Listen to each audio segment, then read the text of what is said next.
3 stratégies pour devenir gardien d'un état d'esprit. Positif.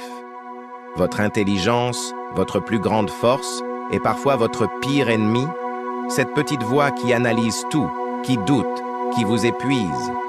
Imaginez si vous pouviez retourner cette puissance, si vous pouviez transformer votre cerveau en une forteresse imprégnable et devenir le garde du corps de votre propre esprit. C'est ce qu'on va voir aujourd'hui.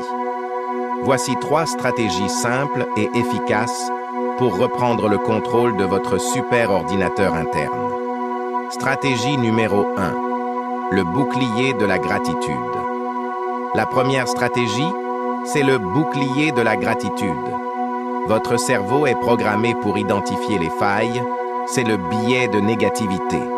La gratitude, c'est forcer votre attention sur le positif. Ce n'est pas ignorer les problèmes, c'est changer de focus. Voici le défi à commencer dès ce soir. Juste avant de dormir, notez 3 choses, même minuscules, qui se sont bien passées aujourd'hui. Un bon café, une conversation agréable, en quelques jours, un truc fou va se passer. Votre cerveau, sachant qu'il a ce devoir le soir, va commencer à chercher le positif pendant la journée. C'est une reprogrammation mentale en 5 minutes par jour.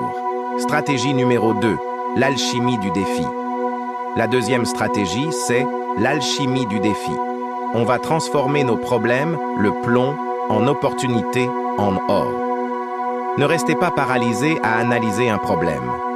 Quand un obstacle surgit, au lieu de paniquer, posez-vous la question. Comment puis-je utiliser mon intelligence pour retourner cette situation? Vous passez de victime à joueur. La prochaine fois qu'un problème vous bloque, utilisez ce code de triche. Demandez-vous, quelle est la seule chose que je peux contrôler, là, maintenant? Quelle est la leçon à en tirer? Quel est le premier petit pas que je peux faire pour avancer? Stratégie numéro 3, l'architecture de l'environnement positif. Notre dernière stratégie, l'architecture de l'environnement positif. Votre esprit est une éponge super absorbante. Soyez l'architecte de votre monde. D'abord, l'environnement interne, votre corps. C'est la fondation. Assurez-vous d'avoir assez de sommeil, une activité physique régulière et une bonne alimentation. C'est le carburant de votre cerveau. Ensuite, l'environnement externe, les influences. Jim Rohn a dit « Vous êtes la moyenne des 5 personnes avec qui vous passez le plus de temps. Entourez-vous de gens qui vous stimulent positivement. Et choisissez des informations, livres, podcasts, vidéos, qui vous nourrissent, pas qui vous empoisonnent. Et voilà, vous avez le plan. Le bouclier de la gratitude pour voir le positif. L'alchimie du défi pour passer à l'action. Et l'architecture de l'environnement pour bâtir un monde qui vous soutient. Maîtriser son esprit est une pratique. L'important n'est pas de ne jamais tomber, mais de savoir comment se relever. Alors, j'ai un défi pour vous.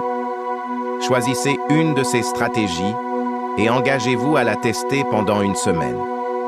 Si ça vous a parlé, abonnez-vous.